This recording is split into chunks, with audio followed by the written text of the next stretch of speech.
how leaders, and really fill in the blank, anybody, lowercase L leadership, I'm not talking about a specific job title, how leaders show up, voice, body, tone, spirit, breath, interactivity, when they have to speak in front of others, is a tell about how they hold power. What kind of power? Is it a love-based power? Is it a fear-based power? Is it brittle? Is it spacious? Is it, abundant? Self-serving. Is it self-serving? Welcome to Carrie On, the show where we explore reinvention, self-discovery, and empowerment before, during, and after midlife. I'm your host, Carrie Murray. It's time to keep our head above the chaos and carry on. Reinvention, power, voice. Who gets to hold the mic? Who gets interrupted?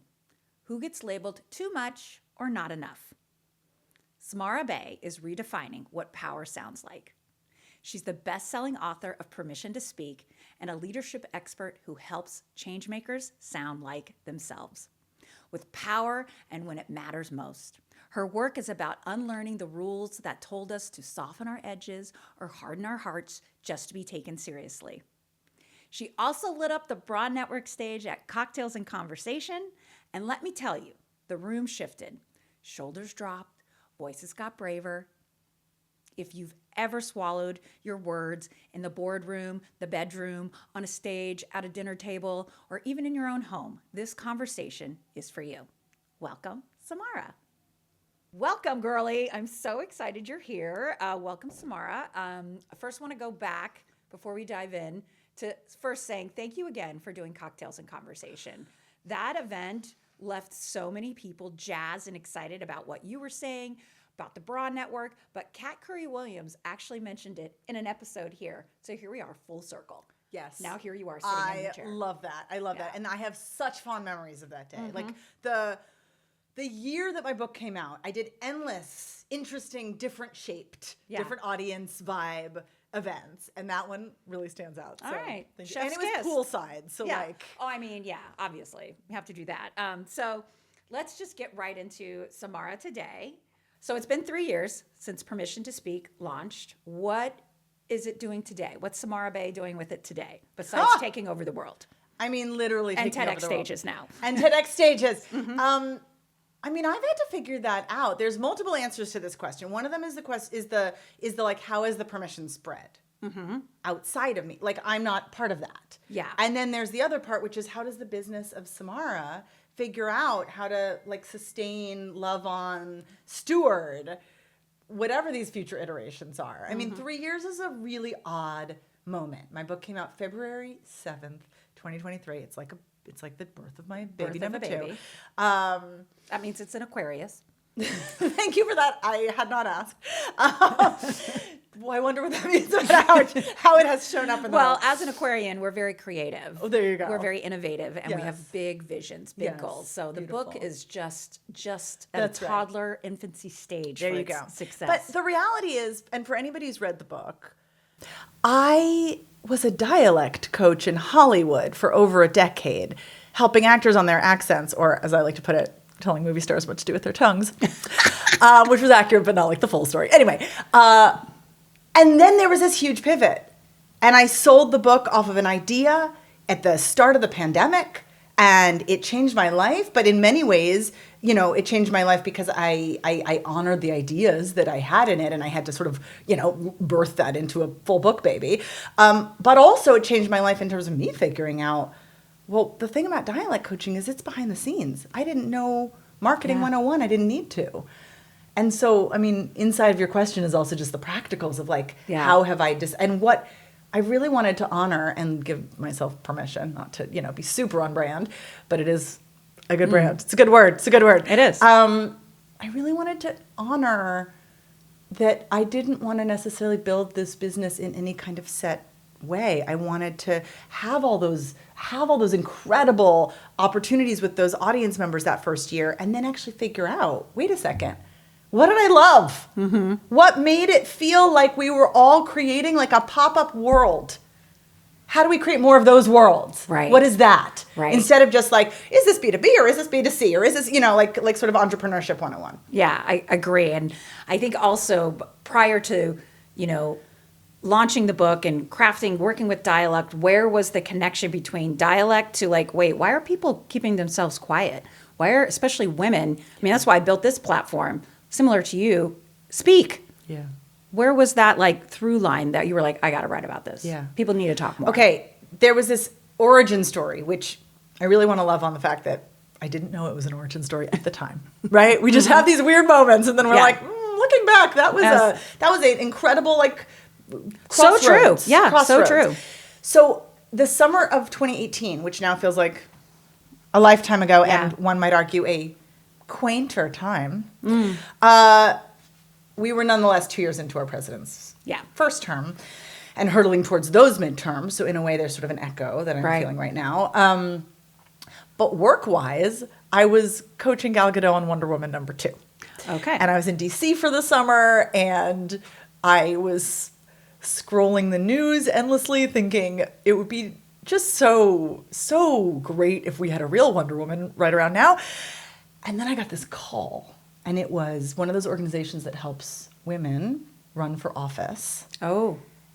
And if you recall, 2018 turned into the blue wave, but we didn't know it at the time. What happened before there was an actual blue wave was all these first-time candidates who were like, well, what if it's me? Yeah. And then there were these different organizations that helped, not just women, but helped, fresh candidates that the world needed. Mm-hmm. As I gesture broadly. But it's true, it's really true. And then what happened was these organizations that want to give support to these types of candidates realized that one of the major ways they could offer support was public speaking coaching. Yeah. And that many of these women were exactly who we want to have actually represent us, but don't necessarily have some of the campaigning skills that politicians with an uppercase P might have. Right. And a friend had recommended me. I got this call. It was totally pro bono. And I was literally still working on set. And I was like, yes, send me over Zoom. What are we doing? Send them to me. And I really felt like, I put this in my TED Talk, I really felt like they had assembled the future Wonder Women of America. Nice. Right on time. Yeah, nice. And I had been feeling very useless in terms of, democracy. And then got to jump in this really organic way and discover in the doing that a lot of the work I had been doing with my actors really did overlap. Dialect coaching is about vowels and consonants and the musicality of English. Yes, it is that. And there is a certain element of, technical expertise in the International Phonetic Alphabet. Fun fact. And inevitably, the conversations were bigger than that. They were about how we hold power. They're about how we create the conditions in our body to do something new, even when the stakes feel high. Even when the camera's there, even when the director's being an asshole, even when, right? How do we still breathe like a person? How do we still connect or have like the bravery to walk through the door or even just stand up for yourself? Where does that, you're like, ugh. The standing up for yourself is so real. Literally, I'm not going to name names because I'm so classy. It's the hardest thing for me. But there are movie stars I am thinking of who pushed back a number of times on jokes that they had been told would be cut from the script. And they pushed back once, and they pushed back twice. And then when I said, so what happened? I have not helped but notice that that's still in the script. And she said, if I push back a third time, I'm difficult. Ah, of course. Sit down. Today's episode includes a paid endorsement. As always, I only partner with brands I use, trust, and feel good about sharing with you. Enjoy. Before we jump back in, quick story. For 10 years, my company was called BRA Network, Business Relationship Alliance. Support was literally my brand. So when I tell you I'm picky about bras, I mean it. And I'm obsessed with Handful. It lifts without wires, flatters without flattening, and feels good all day, not just for those 30-second Instagram posts.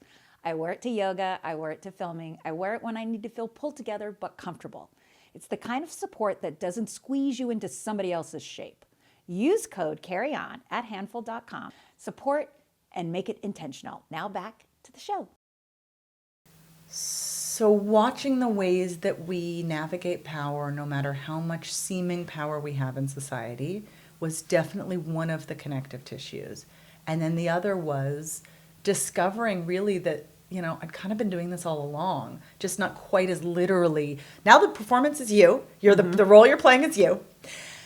And all of the inner stories we've had our whole life about I'm a little too this, I'm not this enough, come out to play. And they are the barrier, right? You look at, like, for me, I have no problem talking to other people and talking about other people. Yeah. But when the camera and the questions come to me, I'm like, no, but tell me more about you. Like, so, because I also feel like nobody wants to hear what I have to say. Which is just a story, right? Mm-hmm. I mean, I don't know where I got that from. I use in my book, that would be interesting to, Yeah. No, I'm not a therapist. Right. Like, truly. All right, Dr. Right? Linda, put it on the list of things we're talking about. And, like, there's a reason that the word therapeutic lives inside of therapy, right? Like, there is a healing element to looking at any of our old stories. And inevitably this is what happens when we start to think with maybe, a like safe space created by a very loving coach. Why do I have that story? Mm-hmm. Or more useful, what would happen if I didn't have that story? Mm-hmm. How might I just sort of play mischievously with being the version of me who doesn't have that story? What's she like? Oh, she fancy. Well, right, right. She real fancy. She gotta get out there. One of the things I noticed really early on, the organization that first connected me with these candidates was moveon.org. And they gave very little instruction to me and the other people who had been sort of, pulled in to do this. But one of the things they said that was so dreamy, so useful, not dreamy, it was actually heartbreaking, but it was dreamy because it was such a very specific window, was they said, we've noticed that a lot of these candidates aren't great at telling their origin story. Mm. And they didn't mean origin story like where they're born and raised. They meant origin story at the moment they had the aha that they were, as I said, sort of like, what if it's me? Right. Because that is very socialized, not to be a story women tell. That is the hero's journey. That's a dude story. Right. I mean, some of this stuff is not gendered, but this is storytelling specifically is quite gendered, I find. Yeah. In terms of the messaging we've received our whole life. Oh, my story's going to be boring. It's not going to be relevant. I'm going to be seeming like nobody's going to care. Self-aggrandizing, bragging, right? I mean, there's a reason that when you said what is the connection between what I did and what I do, that I went straight to my own origin story. Right. Because I have been trained at this point. I trained myself. I trained others to be like, those moments, even if they're an aha in the shower, matter. Yeah. And not only do they matter to us, they're actually gifts to our audience. But that is a leap. That is what if my old stories about how bad I am at this doesn't exist? That is a leap. And then we go, oh my God, when I told that story, I saw tears in other people's eyes and we connected. And wow, it's true. I don't need that old story that I'm bad at storytelling, Right. We're told that, right? The story that we think we want people to hear is not necessarily the story we want to tell. Mm-hmm. And I feel like when I built Carrie On, I also was charged by the election. Charged by. Yeah, I love it. I was like, I plugged it in. Exactly. I was just like, okay, well, we're currently in a time when our voices are being threatened, especially if you are a trans person, if you are a woman of color, a woman who's maybe talking too much. When you see the direction of how we're being silenced, what does that do for you for permission to speak? I mean, yes, it's the entire heart of everything, and it's heartbreaking, and has required me to really, continue to dig deep on like, what am I really doing here? When the book first came out, I was really interested in helping folks specifically. I had a bit of a mission around voice bias, which is a term inside of linguistics but rarely used in the mainstream, and its opposite, which I just made up because we need an opposite so that we have something to look toward, which is voice justice. And inside of this is a sort of narrower conversation than the one you're talking about, really around like our accent, our style of speaking, the ways we've been socialized to speak, the ums and uhs and likes and upspeak and vocal fry and all these things that have in many, many, many ways been demonized. if you look up on, Google, how do I sound more authoritative, it'll spit back to you all of the stereotypes that we would associate with, of course, a straight white rich man. Mm-hmm. Of course, that like lives in our bones. Like no one has to Google it. Right. But obviously, clearly enough people have that it's accumulated some collective wisdom, I'll put in quotes. Mm-hmm. But, that idea of voice bias and voice justice is a huge deal. But actually, we're talking about something even bigger now. That we have been handed a story over generations that in order to sound powerful, you must sound a certain way. Mm-hmm. That power belongs to people who sound a certain way. And that has led us to the moment we're in now, among other things. But that has led us to the moment we're in now because how power sounds is also, along with all the other things, gestures broadly, about, white supremacy and patriarchy. Yeah. I mean, of course. That is the invisible voice print instead of fingerprint of what power has traditionally sounded like, and thus what many of us accidentally just assume power should sound. And we judge ourselves based on how much we match that or don't, can match that or not, take executive presence classes and ordered it right. But also sometimes where the bias comes in, we're also judging other people based on how they sound and go, they don't sound like what power has traditionally sounded like. I better not take them seriously. And, if we catch ourselves, wonderful, but many times we don't. Correct, yeah. We have inherent bias for sure. If we have someone inherent comes bias. with a very high-pitched voice, and you're immediately like, you're not smart. Mm-hmm. Or if someone comes with a really deep voice, they're like, oh, they're trustworthy. Yeah. When we're basing this on what? Yeah. Like what we've kind of seen and grown up with and been forced upon us, And, I feel like many of us who want to be the kind of people who walk through the world checking our biases as much as possible, don't catch this one. Mm-hmm. So at first I thought that was my mission. And now, your 3 years later question. And now it just keeps expanding because really what I've figured out, I've been asking myself a lot because I'm working more and more in corporate now, and I'm working more and more with senior leaders on their public speaking, which is, as it turns out, kind of a stand-in for like how they're just being in the world. Like literally public speaking is leadership. It's not all the aspects of leadership, but it's a tell. So now I'm realizing that actually what I've been thinking about this entire time and what I worked with those actors on in a way, and also what I was doing when the book came out, and also now, is the intersection of power and public speaking, or power and voice. And more specifically, I'm like, why do I care so much about public speaking? I have a lot of reasons, actually, because I do feel like in this highly technology-focused world, and the AI, what happens when we show up in a space together? What is that? Like there's some spiritual something that I want us to like remember is our sacred duty to steward, this sort of thing. But the other thing is that I think how leaders, and really fill in the blank, anybody, lowercase L leadership, I'm not talking about a specific job title, how leaders show up, voice, body, tone, spirit, breath, interactivity, when they have to speak in front of others, is a tell about how they hold power. What kind of power? Is it a love-based power? Is it a fear-based power? Is it brittle? Is it spacious? Is it, abundant? Self-serving. Is it self-serving? And, part of, I think, what my job has turned out to be is to help people hear in themselves and also in others, like, hear power, by which I actually mean become literate. There's like media literacy, like power literacy, which has a voice print. I love voice print. That's very, very cool. We'll see if I keep that. Yeah, I think you should trademark that because that's kind of like you heard it here first. Right? It's like your vocal ID. Like your ID card. Okay, I'm going super literary for a moment, but you just made me think of this. Walter Benjamin, I think it was him, said that you can hear in everybody the grain of the voice. The grain of the voice, like wood, I'm assuming is the metaphor. The grain of the voice. And the idea is, how when we hear somebody do a voiceover on an ad or something, we can tell who it is. Like, what is that? Why? Yeah. Why? And I've thought all along it's just that the life we've lived comes out in our voice. And that's not wrong, right? Like, obviously grew up here, it had this kind of accent. We grew up in this kind of way. We seemed a certain way. We had aspirations to be seen a certain way, right? Like all of these, the place we went to school, the people we dated, like this is all true.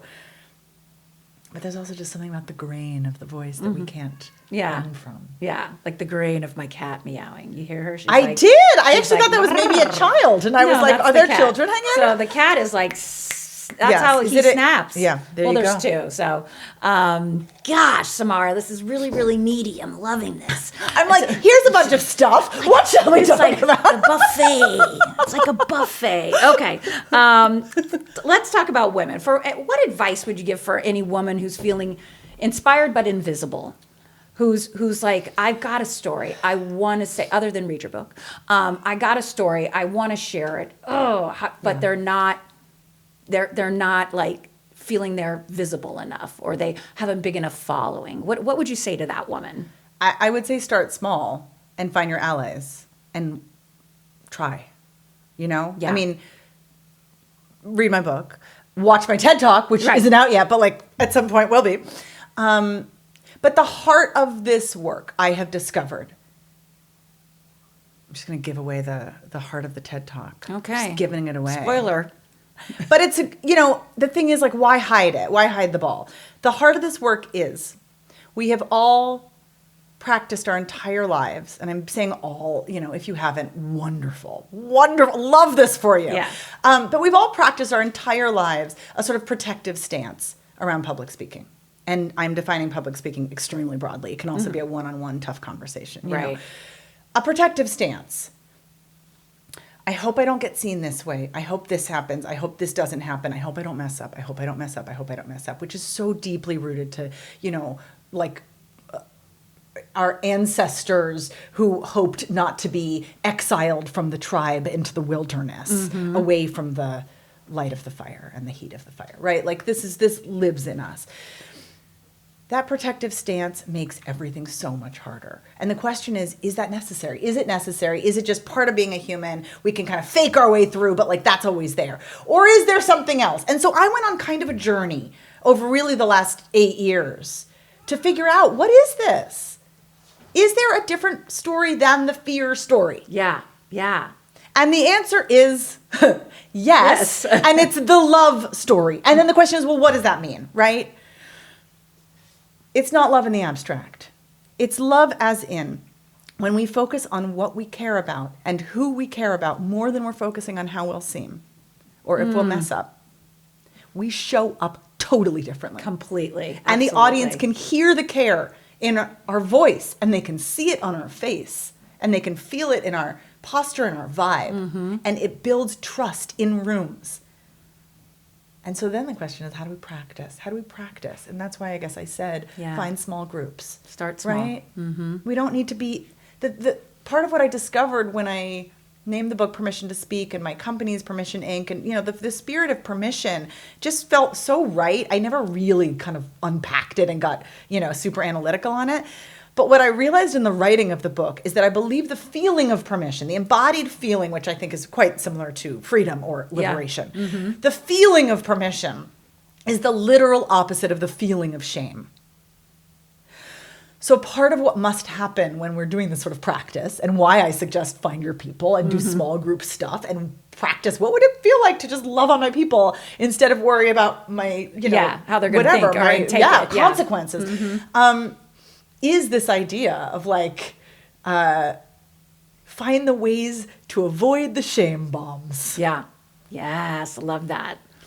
And sometimes starting small, those women or those community will shepherd you into bigger stages and everything. That's the thing. Yeah. And even like when I was first speaking and starting and everything, it was almost essential for me to have a familiar face in the audience, so I could look out and be like, okay, there's my girls. I can do this. I can get through that. This last week for the TED Talk, I had a bunch of friends show up for it, which was just like, I was so moved. I was like, oh, my makeup. Yeah. But two of them said, would it be okay if we sat in the front row, or would be distracting? And I was like, no, oh my God, what a gift that would be. Yeah. And they sat in the front row, and I also gave them an assignment since they asked in advance, can we sit in the front row? I was like, yes, please. And do not attempt under any circumstances to put on some sort of a neutral face, and be like, in order to not be distracting. Just right. Actually Be yourself. Be there. Be there. And actually, one of them, I hadn't even put this together, but one of them I coached, not in 2018, but a different year for her run for office. And she's become a dear friend. And she was so when I referenced the coaching women running for office and how much that was like an essential part of my own journey, I could do it directly to her. And we just had this full circle moment. It was so, this is why we're doing this. Yeah. We're just trying to figure out ways to help each other, Yeah. Create the pop-up world we wish we lived in. Mm-hmm. And what was her feelings with that? Oh my God. It was, we actually, another friend took some pictures afterwards and she and I are like in these amazing poses where I'm like, and she's like, ha, it was very meaningful for both of us, That's exciting. Well, you mentioned your TED Talk, so tell us a little bit about that. Well, we'll definitely, when it's live, we'll put it in the show notes so everybody can watch it for sure. It was a really, really incredible and, wild, process, partly because I set up for myself the greatest, most mischievous challenge I could, which is obviously to do public speaking about public speaking and model it every second that I'm up there. Very meta. I really was like, am I doing this? But you know what? I've been doing this for 3 years. I mean, you witnessed me, right? Like we together, created. We are doing it now. Yeah. Oh God, you're right. But it is what I have set up for myself. And actually, I think the idea of modeling is a core value for me, as it turns out. Like it really lights me up to be like, how might I show up in the world that offers other people permission to show up their way, not my way, but their way. So yes, I felt that the challenge of the TED Talk was that. The other challenge of it, and I'm using challenge in a really, positive way. The other challenge, the other game of it is that I was told, okay, 18 minutes is the max, as the TED people say. If you do more than 18 minutes, it's not a TED Talk. Oh. They're like, yeah, you could, but then it's not a TED Talk. We aren't going to put it on our, platform. Oh. Clear. But then when the group of us who were all gathering, to present last week, met in advance, one of the women had said, I heard that it really should be 10 minutes or less for the sake of, virality. Yeah. And then I thought, well, I feel a little called out because I also probably would more likely click on something that was like 9 minutes than 16 and a half. Mm-hmm. So I was like, okay, this is a challenge. And the challenge specifically is how do I not just show up like I want to show up, but also how do I build something that really says what I want to say, doesn't say anything else, like has a real filter, a real single idea worth spreading, and also like meets my own expectations, my own standards around what a good speech is. It has a beginning, middle, and end. I also end up doing speech writing with a lot of my people. So, that's, and I'm part of a speech writing community, and many of those women, very bra, volunteered to hear my speech and give feedback, and all of their feedback made it in. So the whole thing felt very, very community sourced. Yeah. And then, what else was I saying? What was I trying to say? The point of the time, it needed to do this, it needed to do this. 10 minutes. Right. I mean, I guess that's it. And then how do I stop when it's done and not try to make it also, that's why I was sort of joking before we started that I've been referring to it as my first TED Talk. Right. I think I did that on purpose to give myself permission rather than shame that this could be about a topic, not all the topics, because there will be others. Absolutely. And also, it doesn't have to be perfect. Oh my God, it doesn't have to be perfect! See, when witches convene. Who is this? Luna appears. Luna. Yeah, so she knows when the witches are getting together. She's very sweet. I'll hand her over. Okay. Next time, girlie. Well, we were close to wrapping it up anyway, so she's like, "Hey, you staying?" Yeah. I'm here. I mean, I didn't pet her because she had her I was like, I don't need. Hey. But also, I was like, yeah, you can pet her afterwards. Okay. So if someone listening has an idea, but they also have like a frog in their throat, they're making the brave things. You talked about having your micro community be there, get your allies. Now I'm about to get on the big stage, put your best friend in the front row. Yeah.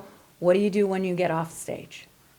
Oh, I thought you were going to say, what do you do right before you get on the stage? Let's start there. Okay, I'll do both. What do you do before you get on? Okay. What do you do immediately? Because I actually feel very strongly about this. Amazing. We don't warm up our bodies. Why not? It's like we pretend that speaking on a stage is not an athletic activity. Oh, it my turns God. out it is an athletic activity. Yeah. It really is. From the breath to the spinal wisdom, dare I say, to obviously our brain, right? Our prefrontal cortex rather than our amygdala with the fear, right? Like all of this is connected. So taking 5 minutes in advance to wiggle it out, to invite in a sense of mischief. I always use this word mischief, but like it really matters that we bring in a sense of play, whatever our word is. I used to say squirrely. Yeah. Well, squirreliness, you know? Do something that delights us, that reminds us that public speaking isn't just a horrible slog to get through. It is something else. Yeah. You know, I've referenced a lot of things it is. Spiritual, communal, right? Yeah. Emotional, like it's all these things, but also what if it brings us to light? To me, that's the real revolution. Not just succeeding at delivering a thing, not just succeeding at making an impact. These matter. Yeah. But also feeling good on the inside at the same time. Yeah. That I feel like is a radical act. So doing a few little things in advance, you know, they used to say like 100 years ago to orators, do jumping jacks. Like we still have the same bodies, do some jumping jacks, whatever. Yeah. But also if you'd rather, you know, if you'd rather listen to Beyonce and, you know, get in your hips, like that's also very useful. I also feel like for a warm up, think of it as a ritual. Think of it as like, do I always light a candle? Do I always like give myself a hug? Do I always call my favorite person or text or, you know, I like to joke, find a baby, you know, like hug somebody, get a puppy, a cat works, like get the oxytocin going. Yeah. Oxytocin actually works directly on that amygdala and reminds us love, not fear. I mean, use our tools. This is my dream. Use our tools. And then at the end, just, you know, thank ourselves for doing it. Be grace. Have grace. Like give yourself grace. Give yourself grace. Yeah. I love the idea, if we are going to, you know, analyze ourselves afterwards. My friend Lauren Marie Fleming introduced this idea that I just love. If we're going to analyze ourselves, we must do it in equal parts, discernment and compassion. So discernment, be really honest. Yeah. But compassion, be really loving. Because if we're really honest without the loving, it gets shamey and we can't learn anything. And if we're really compassionate without the honest, we don't grow. Right. But to do both, and also, by the way, this is like parenting. Like I think about this all the time. But so yes, a little bit of that after, but really maybe later after. Yeah. Right after, just get hugs from your audience. Yeah. Be receptive to what they say. You know, what stuck. Yeah. I actually yearn to be the person who has like consistent things I ask afterwards of an audience. Yeah. Maybe I'll become that as of today. But, you know, to be able to say, what stuck? Well, a lot has stuck with me today, that's for sure. And I'm sure everyone who's watching is just blown away. So let's tell the people where we can find you. Where are all the things? I mean, I'm on Instagram at Samara Bay. I'm on LinkedIn at Samara Bay. And I'm on Substack. I'm on YouTube. These are like coming soon. I put a bunch of stuff on hold. I mean, I will be honest, honestly, because I do also think this is useful to model. My dad died in November. I'm so sorry. having to, February, we're filming this in March. February, I had to both put together my first ever TED Talk and also my first ever eulogy. Wow. And the experience was like, in a way, I know this is the weirdest word to use, but in a way wonderful. Like I felt so sort of cleaned out energetically and creatively. But I also really had to pull back on other stuff. And I also wanted to just love on the fact that like my capacity became a little less. So that's a boundary. So good for you. Thank you. But the other major thing is, you know, the book, which I am told still feels very relevant. I mean, bless. I wish 3 years later all the problems were solved. No. Turns out it's not true. And the other is this TED Talk, which I think really is a way of distilling the heart of the heart into, and I think it turned out to be like maybe 11 minutes. Okay. Yeah. Well, you make it, you know, like it's like you're giving the medicine with, you know, the sugar, and here comes the train. I don't know if there's any medicine. Maybe the medicine. No, I think the medicine is the sugar. It's the sugar. I don't know if I don't know. Now I'm like, I think it is. You're right. It is. It's like you want to have this special moment and everything, but we also want to consume it in a way that doesn't feel like, I'm learning. Like I've watched TED Talks and I was like, what's happening? But high energy, immediate impact, immediate takeaway, and your just enthusiasm for people to just start speaking more is already 5 things that are just like, I need to watch this. Thank you. And also, if the point of it is sort of love over fear. Yeah. Then I just loved all over the audience, and hopefully that translates to the, online audience. But you guys get to tell me that. Yes, I think they should. In fact, you should say it in the comments if you're watching this. Give us a big heart emoji if we're loving everything Samara is saying right now. Samara, thank you so much. And I don't want it to be lost on me. You mentioned your dad, and I'm very sorry about that. Thank you. Thank you. He was honestly a great, great human, and that is something to celebrate. He has an incredible daughter. Thank you. All right, everyone. Thank you to Samara. I was serious about the heart emoji in the comments. Please always like and comment and subscribe. And please give yourself permission to speak, because you're going to keep the head above the chaos and carry on. Thank you for joining us for another episode of Carry On. Be sure to find us on Apple Podcasts and Spotify. And as always, like and subscribe to our channel on YouTube. And don't forget to keep your head above the chaos and carry on.